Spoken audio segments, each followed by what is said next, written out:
Hi, this is Patricia Stepler with Your Inside Power, and we are here talking today about habits. I want to read a little quote to you.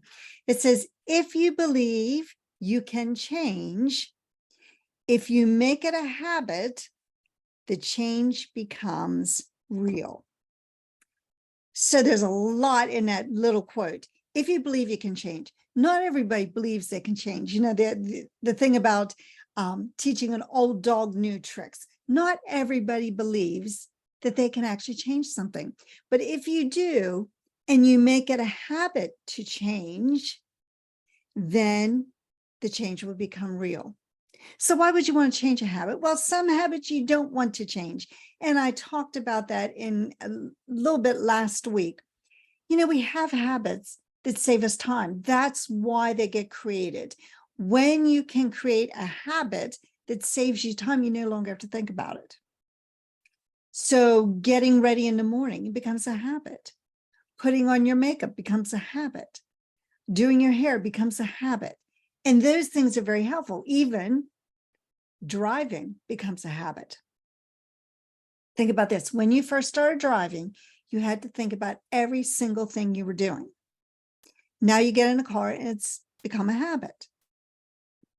You know, just put the key in and turn it, you know, you don't think about it. That's why you want to create habits. When you create habits, they become so automatic, you don't have to think about them anymore. There's a great article called The Common Denominator of Success. And if you would like it, please reach out to me. I'll be sure to get it to you. But in the common denominator of success, they talk about how successful people do things differently than people that are not successful or just average. I don't like to call them failures.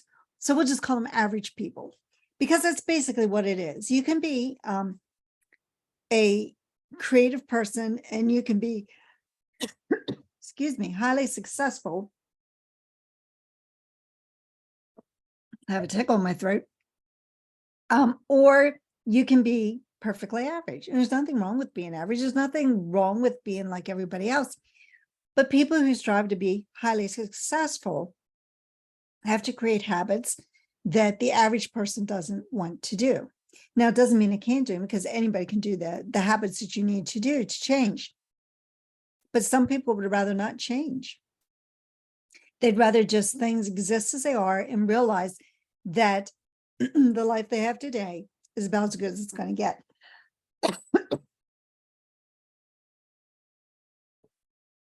So keep in mind that habits, successful people do things that average people won't do. And they do them because they have a goal that they want, something that they want bigger than where they're at. So just like you have something, a really huge goal that you want, and if the pain of not getting that goal is greater than the pain of changing, then you'll strive for that goal, because the pain of not having it is so much greater. And that's when people really start to change their lives. And that's when you can start to change the habits. So when you have a dream or a goal that's so big that it's not just something that, well, if it happens, great, but it's something that you just have to have in your life, then you're more willing to change. And you're willing to fight what we call the terror barrier in order to accomplish that change. You see, you have to be willing to overcome your fears, because that's what you have to do with change. You see, those habits that you have are so strong, and they're keeping you comfortable in your comfort zone, and they don't want you to change, because changing might hurt. And because changing might hurt, maybe you don't want to do it. And so it'll talk you out of the very thing you want. You see, as long as that idea stays in your conscious mind, it's just an idea. But when it starts to go into that subconscious mind and you start to tug at it, then it becomes very difficult. Okay, so that's what we have to realize. Habits rule our lives, because 95, and some people say up to maybe 98% of your day is automatic. It's run by habits. Now you might say, but I do a lot of different things at work. Yes, that's very true. You probably deal with different people. You deal with maybe a different situation. You deal with them in the same way. That it's become a habit. You might talk to them the same way. You may interact with people the same way. You may do things in the same steadfast way that you know will work. And that's the part that becomes habitual. This is why some people become very controlling, because you have a certain way you like to do things. Why? Because it's a habit. And because you like to do it that certain way, it becomes controlling. So just for an example, we were traveling last week, and my husband was driving. We had a rental car, and his name was on the rental car agreement. And so we were in an area which we weren't overly familiar with. It was somewhat familiar. And my habit is when I see a traffic light turn red, I take my foot off the gas and kind of drift into it, slowly put on the brake when I need it. My husband, on the other hand, when he sees a traffic light, he will just keep pushing that gas until it becomes the point where he has to slam on the brake or push on it harder. That drives me crazy, because then I'm never sure if he sees the light, because that's not my habit. That's his habit. So when we have habits like that are kind of conflicting, to be able to adjust to somebody else and the way they're driving becomes a challenge. You see, when we go out around our home, because my husband drives to work and I work at home, we usually take my car and I drive. So I'm in control. But this time I was not in control. And that's why people become very controlling, because they like their habits. I hope that's a good illustration for you there. So habits occupy 95 to 98% of your life. It's on autopilot. So we want to change. And I love this description a friend of mine uses. When you're on autopilot, it's like flying an airplane. You are familiar with flying into, let's say, Washington, D.C., but you don't want to go to Washington, D.C. You want to go to Paris. Well, as long as you have the autopilot on, it doesn't matter that you want to go to Paris. You're going to continue going to Washington, D.C. until you change. And once you change, then you can put in Paris and get to Paris. But we live so much of our life on autopilot, and many of these things are good. You don't want to have to think every morning about how the process for how to brush your teeth. You just want to just do it. You don't want to think about every stroke you have to do to put on your makeup. You just want to do it. And so there's a lot of habits that are really good. When I was working outside of my home and driving, I would go the same way that I would also go shopping and get on the major highway, and it was just a different exit. And one day I was going shopping, which is a couple exits below where I used to get off for work. And sure enough, I got off like I was going to work. Why? I knew I wasn't going to work. It was my autopilot. And so we get into those habits. Some, like I said, some are very good. Others do not serve us well. And it's funny, because the ones that don't serve us well are the ones that tend to be our limiting beliefs. And we have limiting beliefs sometimes that we don't even realize we have.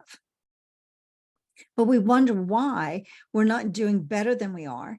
And it's because of those hidden, I'm going to say they're hidden limiting beliefs.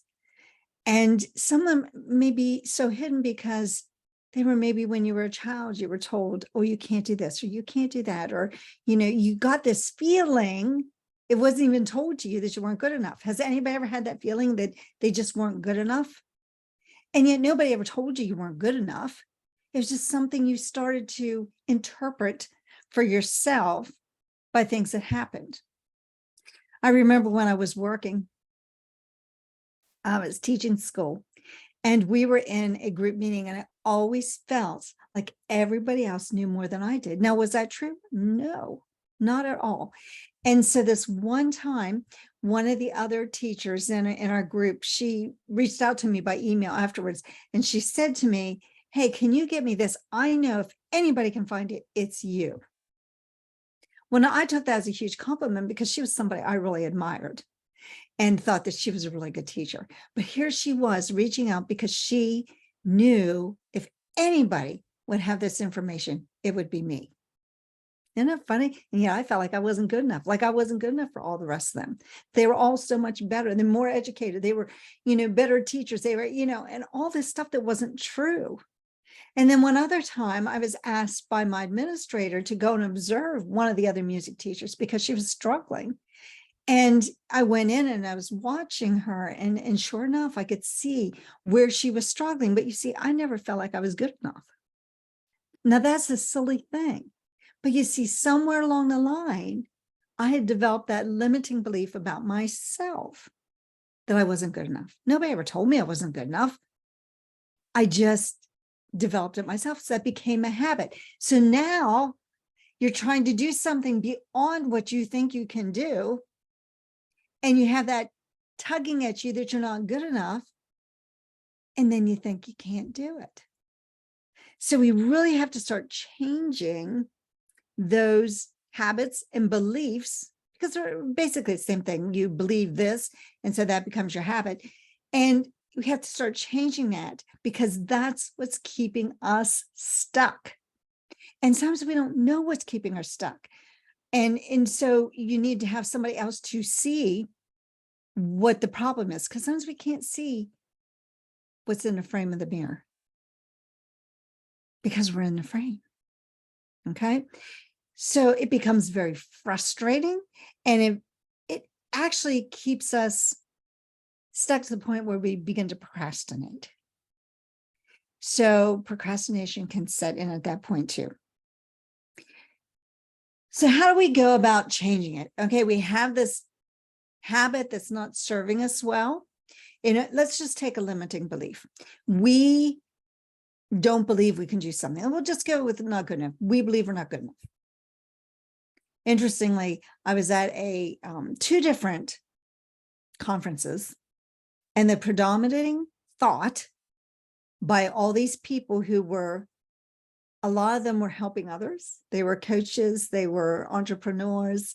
The predominating thought amongst these people was that they weren't good enough, which I found very interesting. Because I think if people like us felt that we weren't good enough, then it's a predominating thought in the world. So let's just change that. Okay. So we think we're not good enough. Well, let's isolate. Why do you think you're not good enough? Why do we think we can't do something? And then we might be able to isolate. We might not. We may not be able to figure it out. But here's what I want you to be very careful of. Do not blame those who love you for that feeling. Early on, when I started learning this information and learning about how those habits and how to go about changing them, and really starting to dig back into my childhood, I started to blame my parents. You know what? My parents did they were wonderful, wonderful, wonderful parents. I got to grow up in a family that was cohesive for the most part. I mean, there's always little things, but I mean, I got to grow up in a family that was together. And yet I felt like I wasn't good enough, but that's okay. So they did the very best they could with what knowledge they had. Now, did I change things when I raised my own children? Yes. Because I started to learn a little bit about this. Of course, each one of my kids, the youngest one, benefited the most. My son benefited the most, which is maybe why he ended up getting a full scholarship, because he benefited from the knowledge I was learning. But your parents did the best job they could with the knowledge they had. Okay. So I don't want you to dig back into your childhood and blame them. They did the best they could. So the only way to change a habit is to create a new idea. So if your idea is that you're not good enough, let's isolate that and let's become good enough. What can we do to become good enough? What does that look like? And then we start building this image of the person we need to be, because you're never going to change your situation until you build a new image. So build a new image of the person that you need to be in order to accomplish the goal that you want. And it may be writing out the goal. It might be writing out who you are. It might be visualizing. There's many, many ways to do it. You can make a vision board. You can do visualization. You can do meditation. You can write the goal out. There are so many different ways. You can do multiple ones of them. You can visualize, you can write it down, you can listen to it. I have a recording on my phone that talks about my goals and who I am. Now, it's not who I am today, it's who I need to be. Who do I need to be in order to accomplish the goal? I have to be more confident. I have to get out of my comfort zone. I have to, whatever it is. I am this, I am that. And if you phrase things with I am, you'll get much further than I will be. That puts it in future tense and doesn't work. I am. So you have to decide who you are today to accomplish that goal. And then you have to do it over and over and over again. You see, your habits didn't become a habit the first time you did it. Your habit became a habit through spaced repetition, and that's the only way you're going to change it. Now, here's the tricky part. To build that new habit, you have to do it over and over. And when that bad habit, the one that's not serving you well, rears its ugly head, you need to get rid of it and replace it again. And over and over. Now, I read someplace not too long ago that you never fully get rid of that bad habit. You just start to smother it out. I don't know if that's true or not, but I do know how strong those paradigms are, and that could be very true. So you have to build a new model, as our Buckminster Fuller said. We talked about that in the last episode. You have to build a new model that makes the old model obsolete. So you have to build a new model of you. You have to visualize a new you. Maybe you need to lose 20 pounds to visualize the new you and how great you feel in the conversations you have. Somebody telling you, wow, you look great. Wow, you've lost weight. Wow, that outfit looks fabulous on you. Visualize those conversations, hear the sounds, realize how it feels to have lost that 20 pounds. And, you just have to go through those things, but you have to do it over and over and over again. See yourself eating healthy, see yourself exercising, see your self stretching and doing yoga or whatever it is that you need to do in order to solve the problem that you want. The first thing you have to do is to become aware that it is the problem or the challenge. I don't like to talk about problems either, but you have to become aware of the challenge and then aware of who you need to be in order to overcome that. So habits, I read this not too long ago. Habits are, the bad ones are like addictions. And if you've ever known somebody that had an addiction, that is a bad habit. And sometimes we may look down on people with addictions, like how could you be addicted to drugs or alcohol or, whatever. And we look down as people, but I guarantee you, you probably have an addiction too.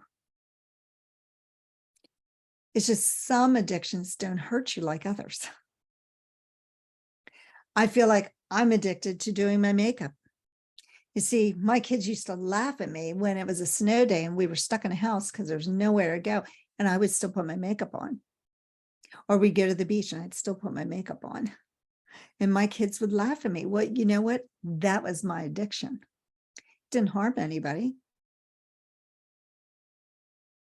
but it was an addiction.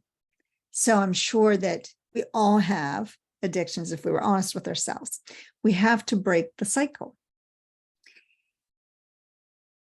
Oftentimes we think we don't have enough willpower. Willpower is not enough to do it. It just won't, because those paradigms, those habitual thought patterns that you have are very, very strong, and willpower is not going to do it. You have to replace it and keep that idea going over and over and over again, all the time.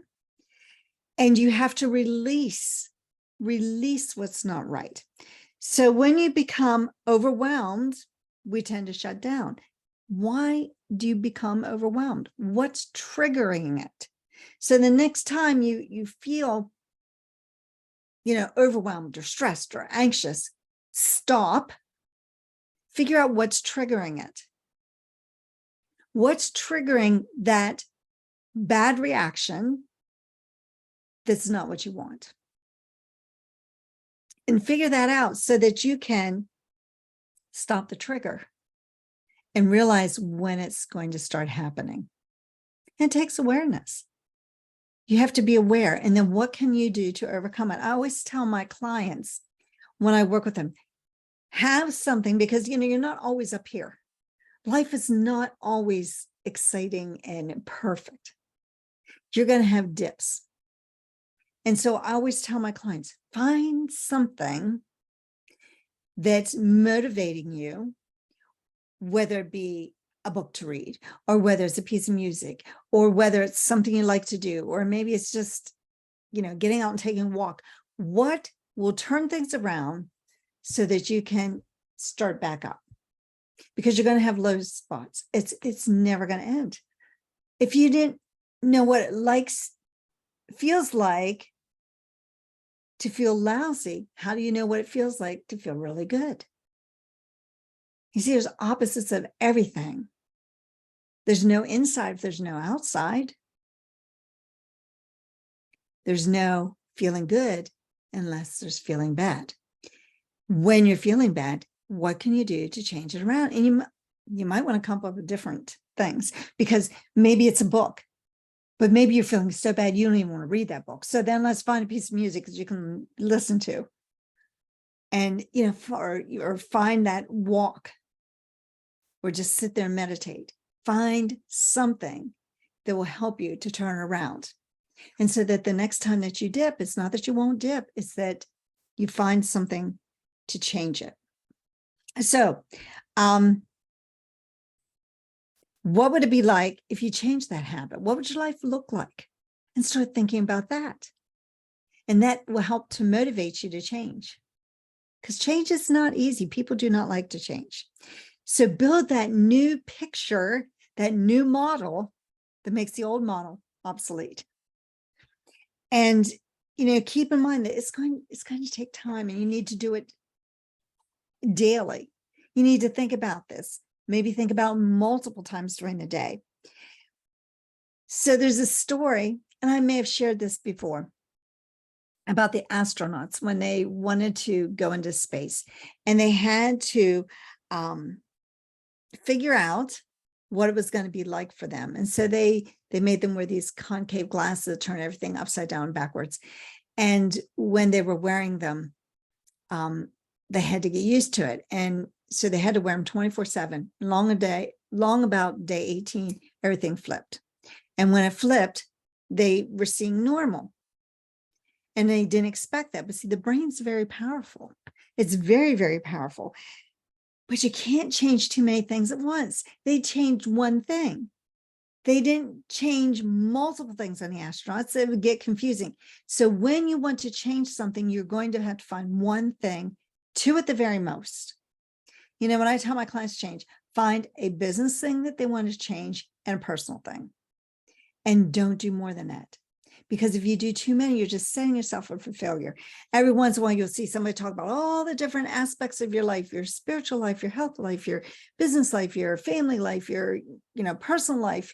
And, set a new goal for each one. And then people try to go out and do, like 8 goals at once. And they absolutely set themselves up for failure, because the brain can't work that way. So pick 1 or 2. And make sure that it's something that you really want to. Maybe start with an easy one first. And then you can have the confidence. Oh, wow, I changed that. Even though it was an easy one. Okay, if I can do that, I can do another one. As we know, there are only 2 ways to cause change. One is when something really drastic happens and it's impactful immediately. 9/11 is an example of that. Another example would be one of my daughter's teachers were on a vacation, and their car got hit by a drunk driver and killed their 3-year-old child. That's impactful. That changes you immediately. So when those things happen, generally, not always, but generally, it's a very bad thing, and it'll impact you immediately, make you change. The only other way we know that we can change is through the spaced repetition that we've been talking about, repeating the same thing over and over and over again, and trying to change your perception of who you are and what you need to do. Reward yourself when you make little changes so that you can see the progress, because sometimes we don't see the progress. And realize that your habits either are empowering you or disempowering you. So you have to look at every habit. Is this a good habit or a bad habit? Is this one serving me well or not serving me well? And shift as many as you can, the bad habits to good ones, but do them one at a time. Don't try to shift too many. And, keep yourself motivated by keeping focused. Learn to develop focus. In my coaching, with my coaching clients, I show you how to develop the focus that you need in order to change. And then watch where and which habits are really impacting your goals.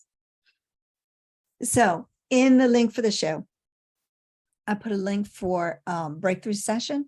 I would love to talk to you. If you want to change your habits, you want to have a lot more in-depth. I try not to make my shows too in-depth because I don't want to confuse people, because I have done that in the past by giving too much information. So it's just very general.